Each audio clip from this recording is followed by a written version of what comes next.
Jumbo. General Lyndon Buckingham has asked the question, what is the Salvation Army going to be about in this next chapter of our life? We're going to be about our people, we're going to be about our mission, and we're going to be about our legacy. Our people are important. Our mission is from God. What legacy do we want?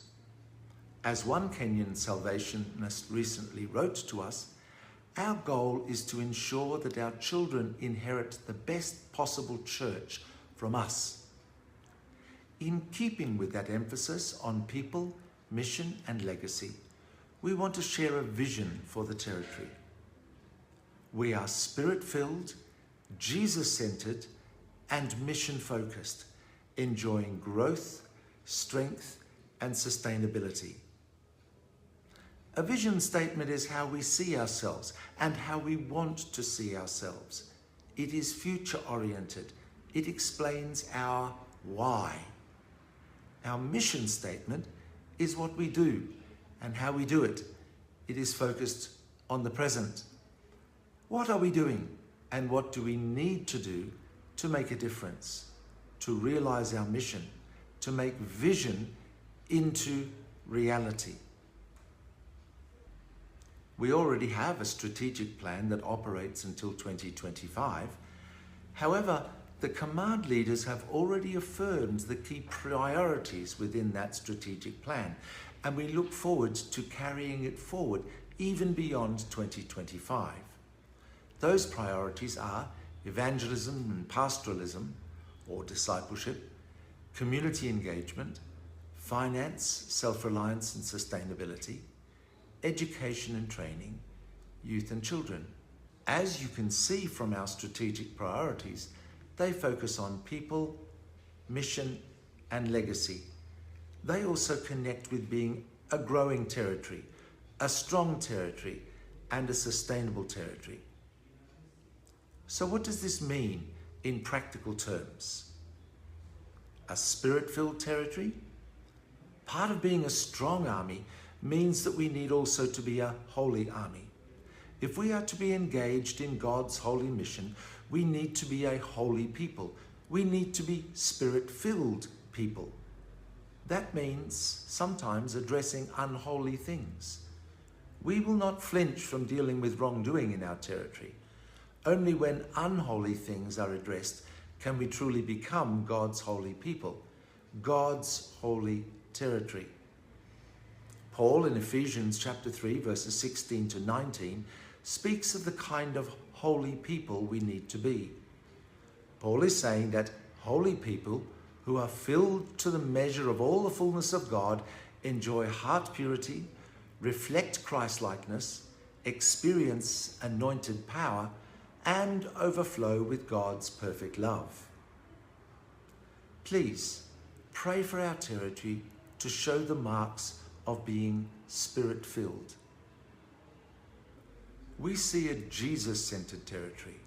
For too long we have been a money-centered territory with a reputation among churches. We have shifted some of that emphasis away from fundraising. Instead, we want to be Jesus-centered. Steve Brown of Arrow International speaks of being led more by Jesus, leading more like Jesus, and leading more to Jesus.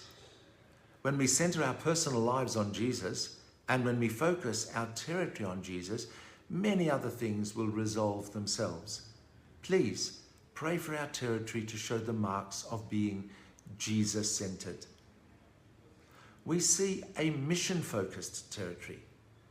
Kenya West has a wonderful mission opportunity. We have many core in many communities. We have a large number of schools where there are young people. We have other social and community development programs that are engaged in reaching out to people.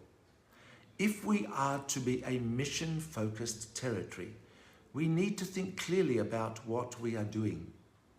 We call our territory to listen to our communities, listen to our schools, listen to our other social programs, listen to our core.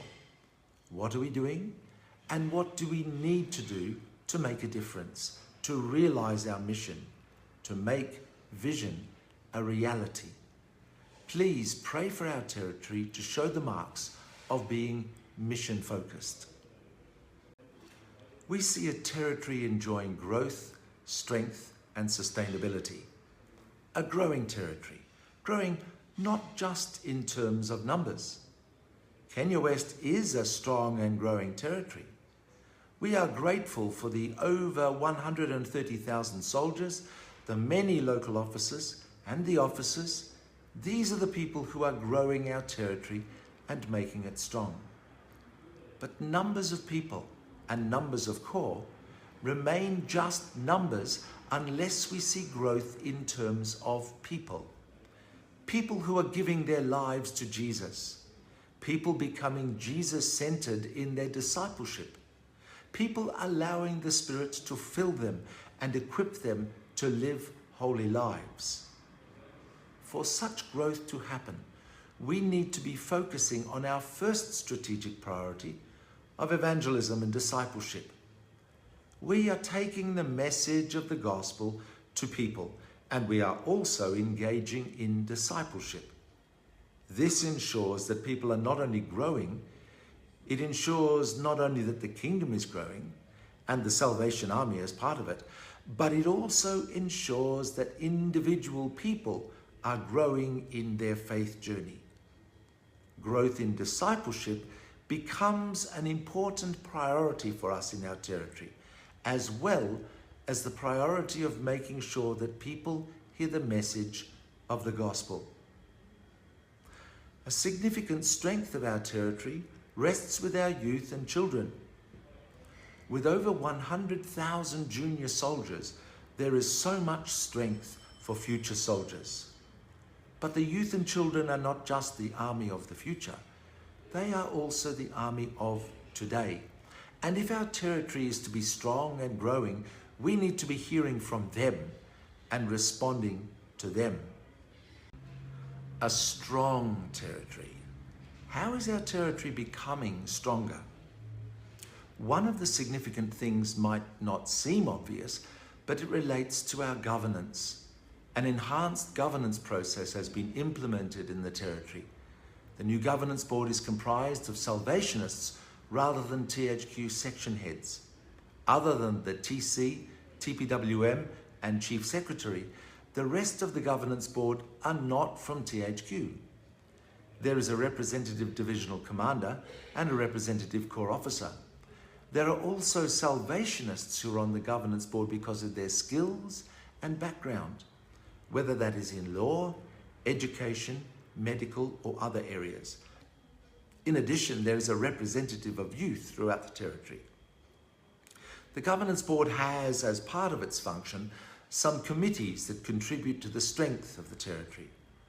The audit committee is an arm's-length group of Salvationists who are currently serving as government auditors themselves. The pastoral committee is comprised of the section heads and leadership of the territory, giving oversight to the spiritual elements of the territory. Other committees include the nominations committee, which considers future members of the governance board. There is a clear separation of governance and management.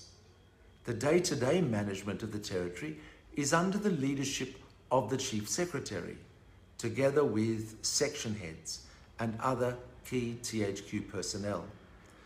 The new governance and management structure enhances accountability at all levels and contributes to the strength of the territory. As part of strengthening our territory, a suite of enhanced policies have been produced and are being made available to officers throughout the territory. In that way, people know what needs to be done and the way to do it. We have improved internal financial controls and can monitor through a strengthened internal audit department.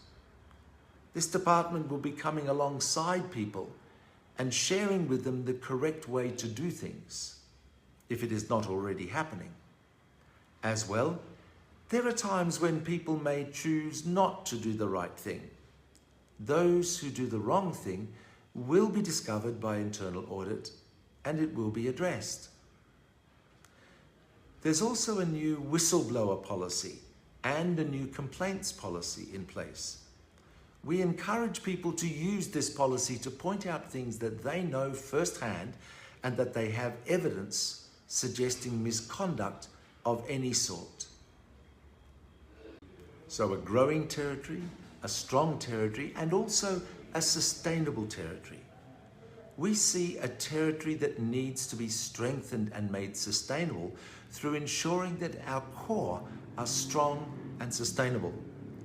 The first thing, therefore, that we've sought to do is to shift the emphasis as far as giving is concerned, so that soldiers know that their primary giving is through the planned giving system. There will be other appeals such as self-denial, harvest, and helping hand. Now, some may wish to give over several weeks to one or more of these. However, all of these appeals will be effectively once a year, and the main form of giving will be through planned giving. In this way, there is a renewed focus on giving at the local corps level, and corps officers are better able to receive more of their allowance as well. Assessments have been removed. Corps transmissions have been simplified to those things which directly affect corps. Other things which have sometimes been part of corps transmissions to divisional headquarters will no longer be included. Greater sustainability makes it easier for corps to be engaged in mission at the local level. In order for corps to experience sustainability, it is our intention for every corps eventually to have connection with corps officers. We have 684 corps and many outposts. If each corps can have an officer assigned to it, that will make a difference for overall sustainability. We recognize that there are a limited number of officers, and we cannot simply train more officers so that every corps can have a married couple. Many corps cannot support their officers. New models need to be sought and considered as to how corps may be able to share officers. Sometimes you may have two corps within 5 to 10 kilometers of each other. Neither may be able to support an officer couple by itself. Those two corps could remain separate in their own right, but sharing corps officers. Together, the corps and their officers can find new strength. This is one pattern being used in several other territories, and work is being done in the program department and in conjunction with divisional leaders as to how this might be able to happen. Another level of sustainability that needs to be addressed relates to districts and divisions. We currently have 33 commands, counting both divisions and districts, and it's difficult for those commands to be able to be sustained by the number of corps that comprise them. We know, for example, that the Roman Catholic Church has about 8 dioceses in the same area. Work is currently being undertaken as a result of the Territorial Executive Council decision at the March meeting of the TEC, the Territorial Executive Council, that a task group should be formed to consider how divisions and districts can be strengthened through consolidation. We needed to recognise issues of distance, culture, and even sometimes intergroup conflict. The Program Department under the Secretary for Program has convened a task group and consulted widely with them. They will also be making focus group meetings in parts of the territory. A new set of divisions and districts will make it easier for divisional teams to be supported. Of course, this requires the approval of international headquarters, and the Governance Board, as leaders of the territory, will lead the change management process over coming months. We've also called upon command heads, who will each be considered in the change process, to give their support to the proposal in all their dealings with people. Therefore, at the next field change, There will be not only change of districts and divisions, but the process of strengthening core will also be commenced. With sharing of core officers, together with 82 newly commissioned lieutenants, there will be opportunities for command heads to indicate their priorities for where these officers need to be located. The Territory is currently working with international headquarters to find ways in which Kenya West can become a financially sustainable territory. IHQ realises the challenges of a territory with a rural base that has lower income available. International headquarters is working with our territory to achieve a stable financial base for the future. So, at every level, we are looking to see growth, strength, and sustainability. Remember that vision. We are spirit-filled, Jesus-centered, and mission-focused, enjoying growth, strength, and sustainability. May God bless our territory. God bless you.